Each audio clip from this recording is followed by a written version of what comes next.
لك الحمد ملء السماوات وملء الأرض وملء ما شئت من شيء بعد.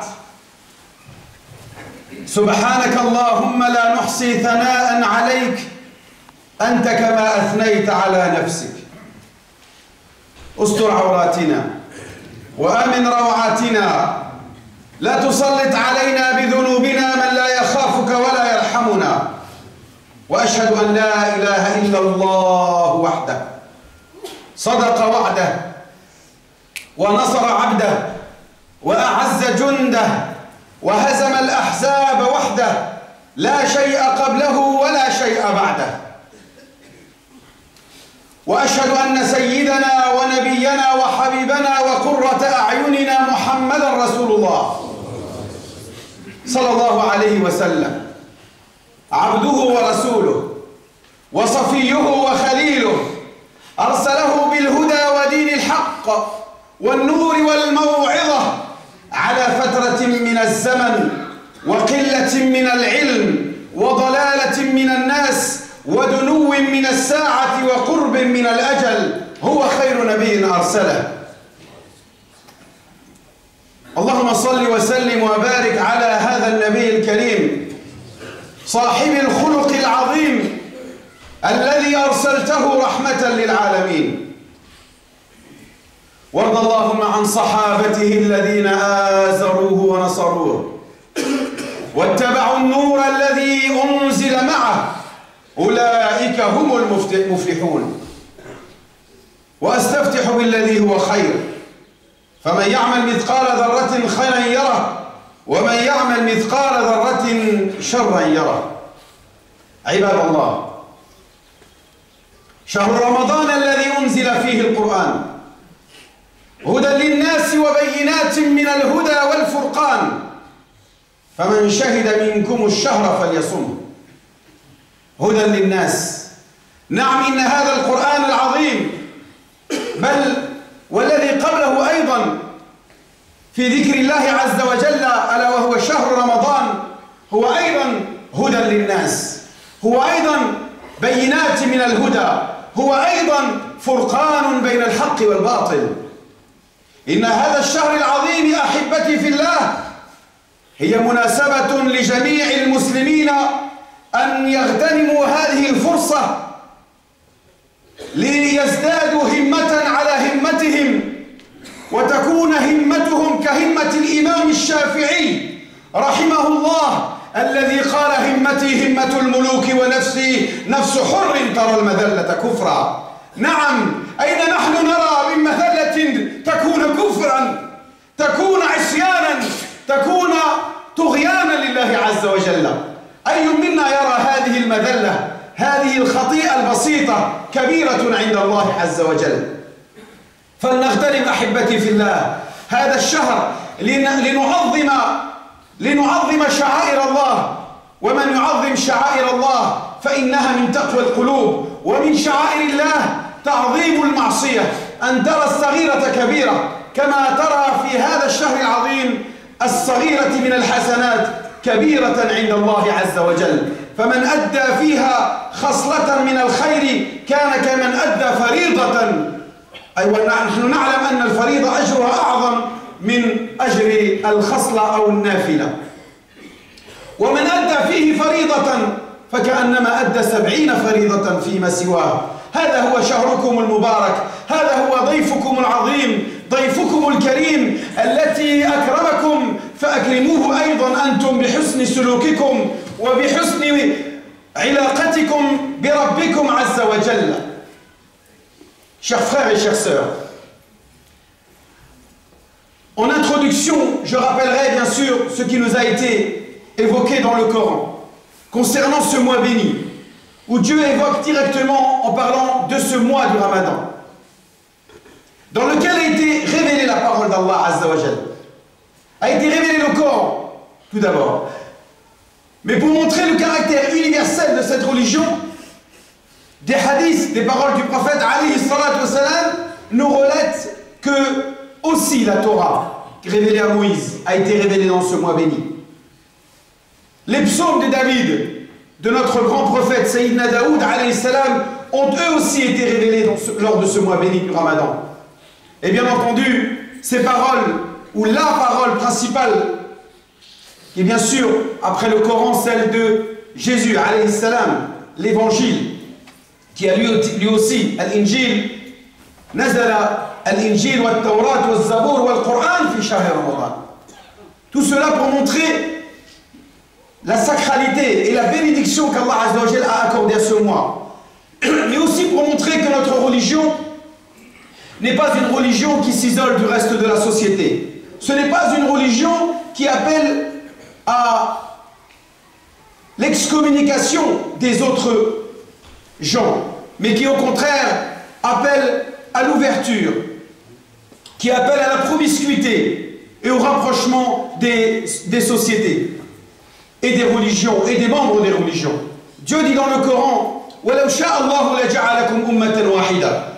si Dieu avait voulu, il aurait fait de vous une seule et même communauté. Mais c'est la volonté d'Allah Azza wa Jal qu'il y ait des communautés de croyants, qu'il y ait des musulmans, qu'il y ait des chrétiens, qu'il y ait des juifs. Et qu'il nous dit-il à ce sujet-là? Il nous dit فاستبقوا الخيرات ولكن ليبلوكم فيما آتاكم. Dieu veut, à travers ce qu'il nous a révélé des livres célestes, qu'il nous a envoyés à travers ces prophètes qui ont précédé notre grand prophète Mohammed alayhi salatu wassalam, veut que tous ceux qui ont reçu un livre puissent montrer qu'ils sont capables d'être des sources de bienfaisance. Et donc dit, Dieu s'adresse à tous ces gens à qui il a envoyé ces livres. Dieu décrète qu'il va vous éprouver. Il veut nous éprouver sur ce qu'il nous a révélé. Allons-nous l'assumer? Allons-nous assumer et porter à juste mesure ce texte, cette référence scripturaire, cette source divine qui est la parole d'Allah Azza wa Jal? Que ça soit celle qui a été révélée à Moïse, ou à celle qui a été révélée à Jésus, ou à celle qui a été révélée à Sayyidina Daoud, ou même à notre patriarche Sayyiduna Ibrahim, الذي قال عنه سبحانه وتعالى إن هذا لفي الصحف الأولى صحف إبراهيم وموسى. Donc il y a bien aussi des textes manuscrits que Dieu a révélés au patriarche Abraham, Sayyiduna Ibrahim alayhi salam. Donc tous ces livres ne sont non pour objet que d'être une lumière pour les hommes. Une lumière pourquoi? Pour qu'ils s'entretuent, pour qu'ils sèment le désordre et le chaos, pour qu'ils tuent des innocents, pour qu'ils sèment la misère dans le monde. Tout ça motivé par la cupidité et par la bêtise humaine? Bien sûr que non.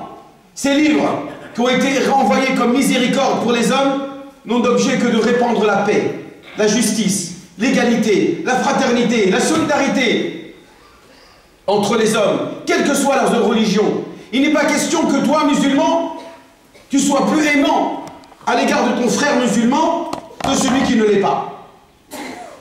Tu dois aimer ton prochain, quel qu'il soit, quelle que soit la voie qu'il a choisi de suivre. La seule chose que l'on doit haïr et détester, c'est justement la haine. La seule chose dont on doit être intolérant, c'est justement l'intolérance. La seule chose à qui on doit faire la guerre, ben c'est justement à la guerre. Nous devons nous battre contre cette guerre qui sème le chaos et la mort partout dans le monde. Elle est arrivée jusqu'à côté de chez nous, à Magnanville, où 2 policiers, des gardiens de la paix, des officiers qui sont là pour garantir notre sécurité, ont été tués lâchement par un personnage qui avait soi-disant compris la religion musulmane. Alors que finalement, cet homme n'avait rien compris de l'islam.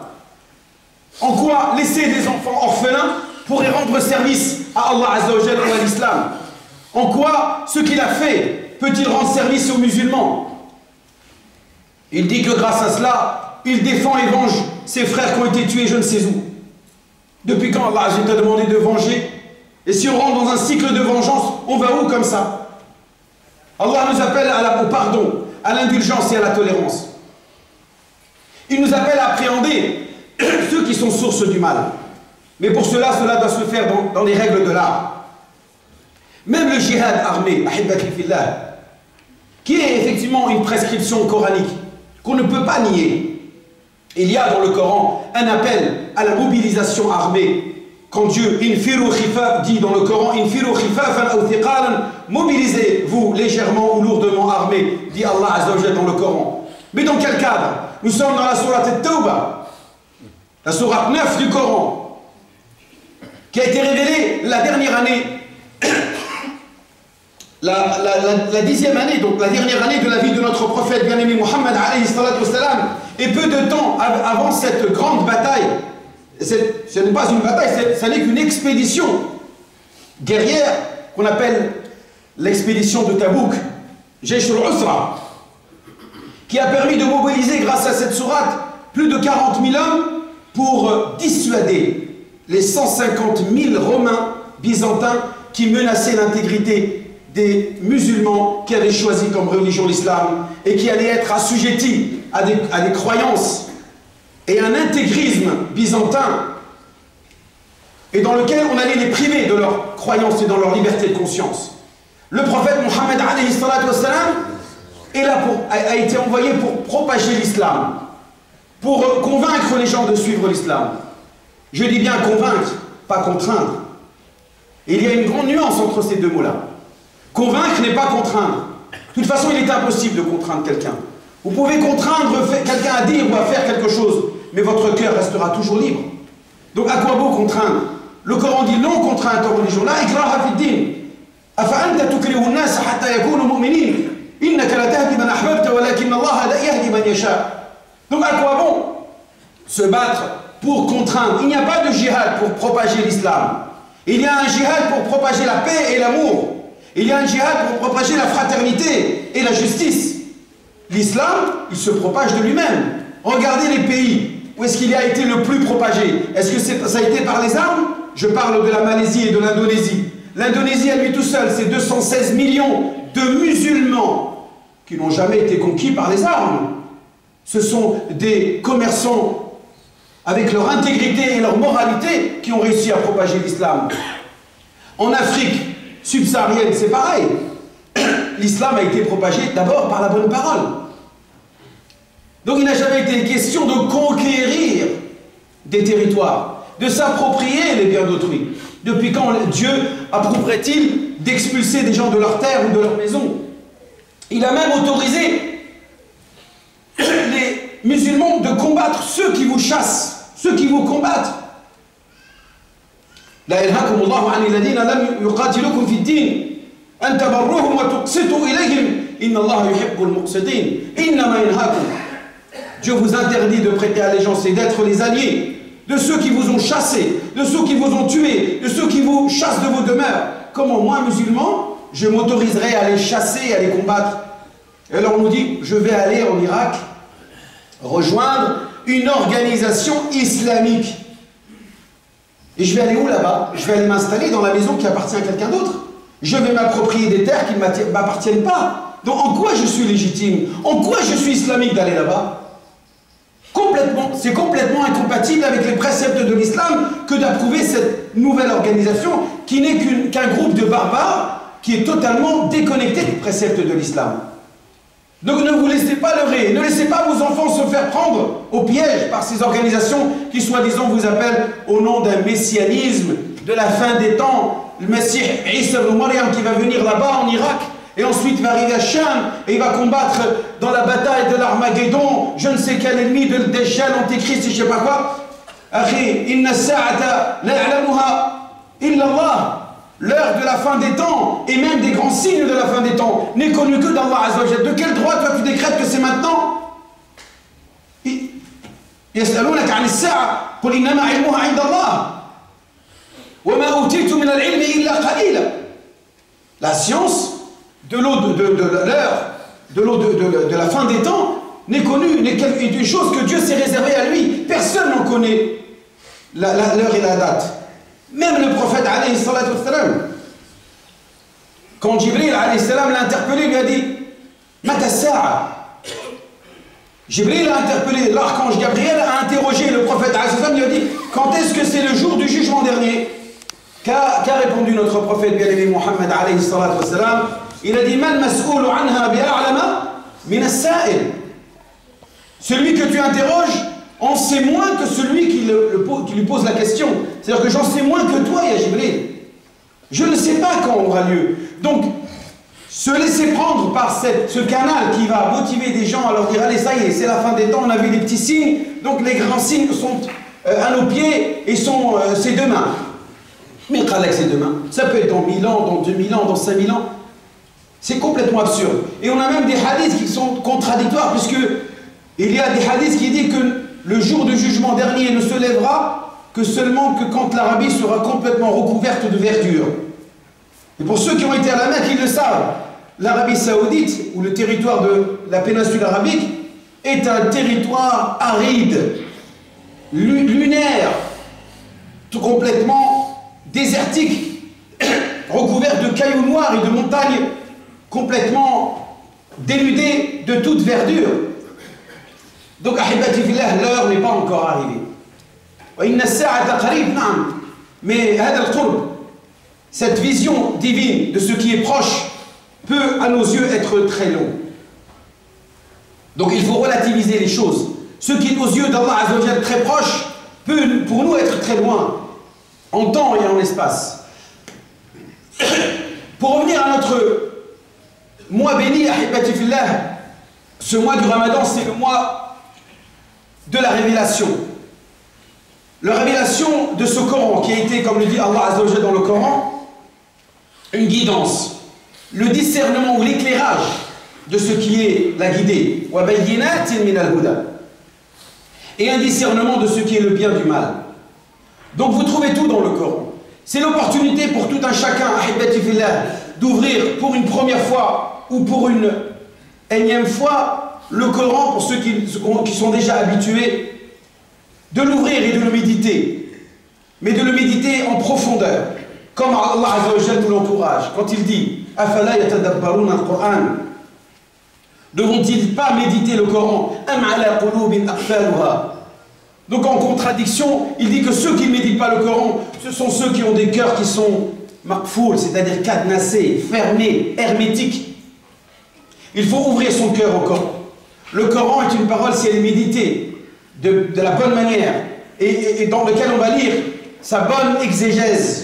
بالعربية التفسير الصحيح تفسير العلماء الفضلاء الذين أكرمهم الله عز وجل بنور منه بنور المعرفة وبنور تأويل القرآن الكريم كعبد الله بن عباس رضي الله عنهما tel que Abdullah ibn Abbas que le prophète alayhi salatu wassalam avait caressé sur la tête en disant Allahumma faqihhu fi ddin. Oh mon Dieu, fais-lui comprendre la religion, et donne-lui la bonne interprétation du Coran. Ou d'autres savants de l'époque même de Abdullah ibn Abbas, tels que Abdullah ibn Omar. Abdullah ibn Omar, radiyallahu anhuma, le fils lui aussi d'un grand calife, Omar ibn Khattab.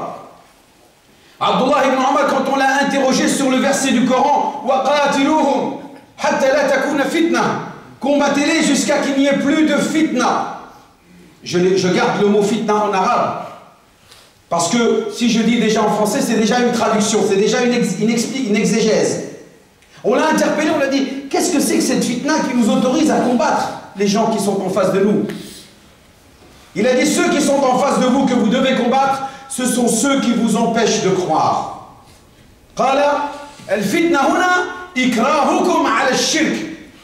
Ce sont ceux qui vous privent de votre liberté de conscience. Dans toute société moderne, dans toute société civilisée, ce combat est légitime. À partir du moment où on vous prive de vos convictions, à partir où on vous empêche de votre droit de croire ou de ne pas croire, eh bien, vous avez le droit de vous battre pour avoir cette liberté-là. Cette liberté de conscience est un précepte que le prophète alayhi salatu wassalam a révélé lui-même. Alors qu'il était encore à la Mecque, il est persécuté. Pourquoi il est persécuté? Abu Bakr as-Siddiq va prendre une phrase, alors que le prophète alayhi salatu wassalam est menacé de mort par ses détracteurs. Il va dire Ataqtuluna rajulan an yaqula rabbi Allah. Allez-vous tuer un homme parce qu'il dit qu'il n'y a qu'un Dieu, parce qu'il croit qu'en un seul Dieu, alors que vous êtes des polythéistes? Cette phrase de Abu Bakr as-Siddiq radiyallahu anhu va être reprise par Allah Azza wa Jalla en hommage à ce grand homme qui était Abu Bakr as-Siddiq, qui a soutenu son compagnon, le prophète Muhammad alayhi salatu wassalam. Naam, Abu Bakr as-Siddiq, ce grand homme, a soutenu notre prophète bien-aimé Muhammad alayhi salatu wassalam, et est venu le protéger de ses détracteurs qui n'arrêtaient pas de le persécuter, de le martyriser, de le frapper, à tel point qu'ils ont décidé finalement, in fine, de l'assassiner. Ils ont voulu l'assassiner. ولكن الله عز وجل أراد غير ذلك قال والله يعصمك من الناس. Allah te protégera des gens. Ya Muhammad alayhi salatu wassalam, Ya Muhammad, Allah Azza wa Jal va te protéger des gens. Tant que tu n'as pas terminé ta mission, c'est moi qui décide le jour où tu vas mourir. Et Allah Azza wa Jal n'avait pas encore décidé de sa mort, peu de temps avant son immigration. Il avait encore tout un travail à faire à Médine. Alors le prophète alayhi salatu wassalam, après avoir répandu les racines de l'islam, la foi et la croyance à la Mecque, il décide de répandre les branches et les fruits de cette religion à Médine. المعاملات نشرها في المدينة المنورة وهكذا ينتقل النبي عليه الصلاة والسلام من مكة إلى المدينة. C'est ainsi que le prophète décide d'immigrer et qui permettra de décréter le début de l'ère musulmane, du calendrier hégirien, celui dans lequel nous sommes 1437 années auparavant. 1437 années auparavant, le prophète émigre et quitte la Mecque pour répandre ses noblesses de caractère et répandre ses valeurs divines qui sont finalement universelles. La paix, la justice, l'amour, la fraternité, la solidarité, la générosité. Voilà ce que le prophète alayhi salatu wassalam a répandu à Médine. Et il en a profité de ce mois béni du Ramadan pour accentuer, pour augmenter la dose de tous ces préceptes nobles. Kana yadrasu al-Qur'an, il était un étudiant encore plus à la recherche. حريص في العلم في طلب العلم في رمضان حيث كان يأتيه جبريل فيدارسه القرآن مرتين في كل يوم. Chaque jour, l'archange Gabriel venait lui enseigner et lui l'instruire de la parole divine 2 fois par jour, alors qu'il ne le subissait parfois qu'une seule fois par jour en dehors du Ramadan. Et donc, en contrepartie de cette générosité divine, le prophète alayhi salatu wassalam n'avait pas d'autre choix que lui aussi soit généreux. Alors il manifestait encore plus cette générosité. À tel point qu'il était encore plus généreux en ce mois béni du Ramadan que les vents qui ramènent des pluies abondantes et qui permettent de faire pousser les prairies et les champs de blé. Voilà comment était notre prophète alayhi salatu wassalam, qui a reçu ce message à Médine. Et voilà comment nous devons relayer et reprendre ce message. Soyons source de générosité, soyons source d'indulgence, soyons source de tolérance. Certes, nous sommes victimes d'islamophobie, nous sommes la cible d'actes anti-musulmans. Mais comment doit-on réagir face à cela? Qala ta'ala wasbir wa ma sabruka illa billah. Sois patient, car ta patience n'est que pour Allah Azza wa Jal. Wa la tahzan alayhim. Et ne sois pas triste de leur sort, de ce qui leur arrivera à tous ces détracteurs qui ont choisi d'être des sources du mal.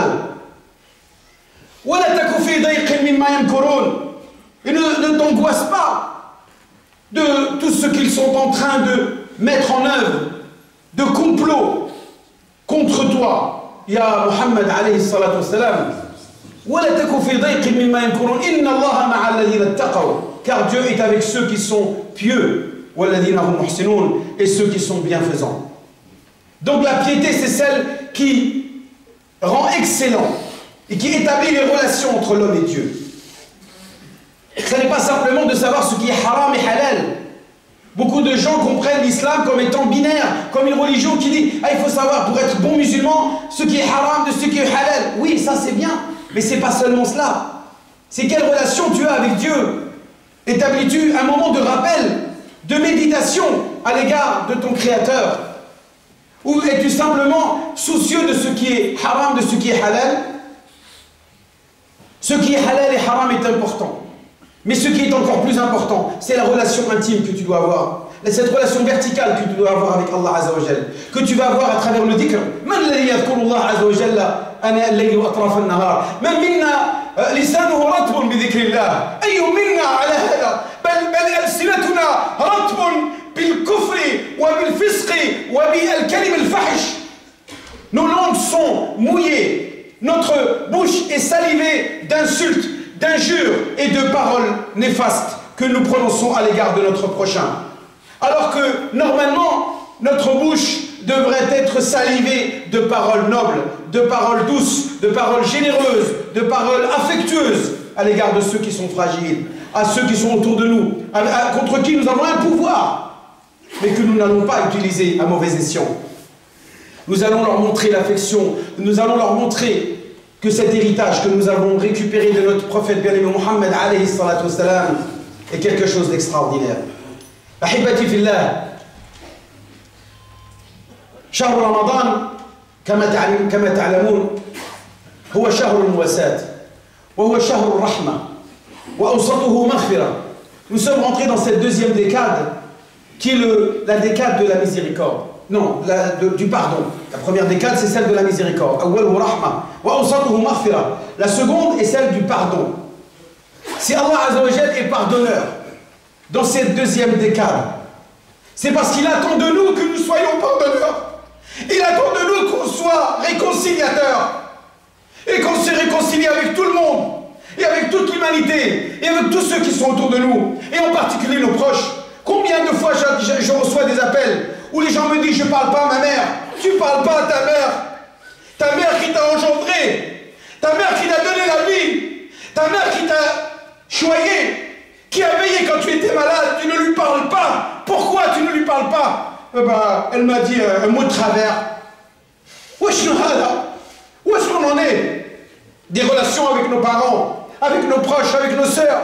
Ah, je ne parle pas avec ma sœur. Pourquoi tu ne parles pas avec ta sœur? Elle a dit un truc sur moi. Et alors? Tu crois que c'est un ange, ta sœur? Tous les fils d'Adam sont des pécheurs.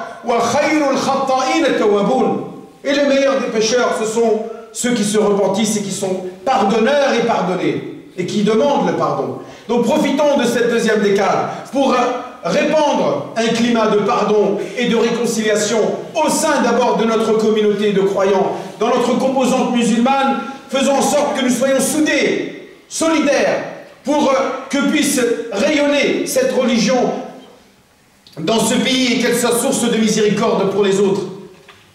Mais aussi parce que cette mosquée a besoin de vous.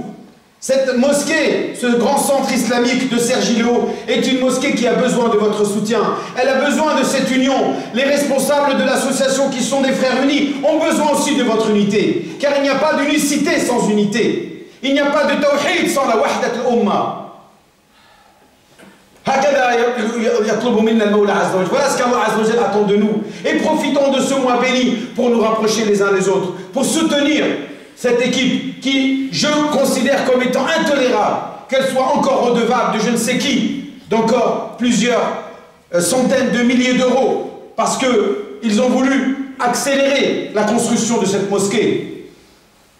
Ceux qui ont de l'argent et qui ne savent pas quoi en faire, investissez-le,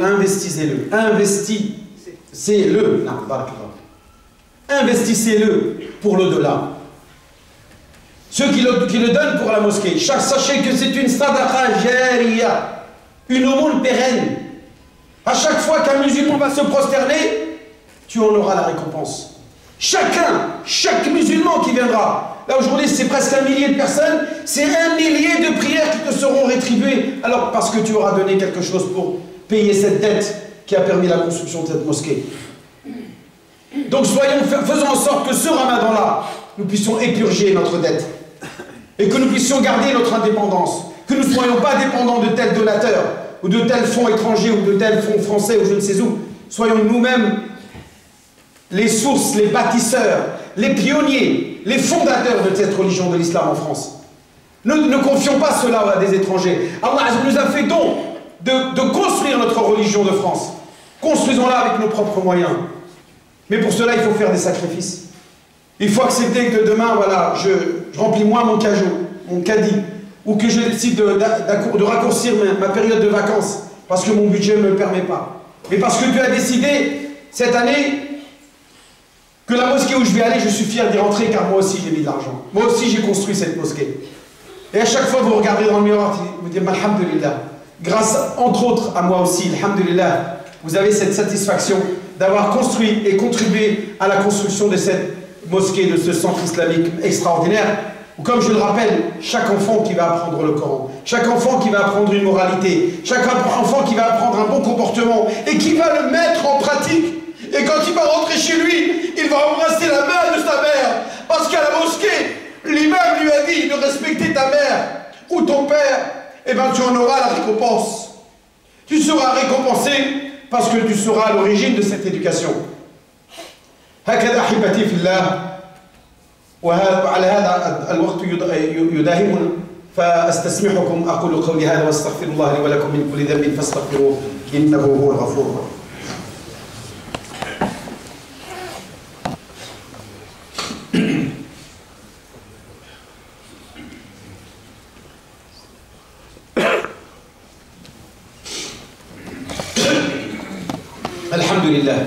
الحمد لله حمدا كثيرا كما أمر وأشهد أن لا إله إلا الله وحده لا شريك له وأشهد أن سيدنا محمدا عبده ورسوله صلى الله وسلم وبارك عليه وعلى آله وأصحابه ما اتصلت عين بنظر وأوعت أذن بخبر. عباد الله اتقوا الله حق تقواه وراقبوه في هذا الشهر العظيم مراقبة من يعلم أنه يراه وتزودوا من دنياكم من حياتكم من صلاتكم من زكاتكم من صومكم لآخرتكم عملا يرضاه واعلموا أن الله أمركم بأمر بدأ فيه بنفسه وثنى بملائكة قدسه وثلث بالعالم من إنسه وجنه ولم يزل قائلا عليما وآمرا حكيما إن الله وملائكته يصلون على النبي يا أيها الذين آمنوا صلوا عليه وسلموا تسليما. اللهم صل على محمد وعلى آل محمد كما صليت على إبراهيم وعلى آل إبراهيم وبارك على محمد وعلى آل محمد كما باركت على إبراهيم وعلى آل إبراهيم في العالمين إنك حميد مجيد. اللهم ارض عن الخلفاء الأربعة أبي بكر وعمر وعثمان وعلي وعن بقية الصحابة والآل والقرابة ومن تبعهم بإحسان إلى يوم الدين. اللهم اهدنا فيمن هديت وعافنا فيمن عافيت وتولنا فيمن توليت وبارك اللهم لنا فيما أعطيت وقنا واصرف عنا شر ما قضيت. اللهم أحسن وقوفنا بين يديك ولا تخزنا يوم العرض عليك يا أرحم الراحمين.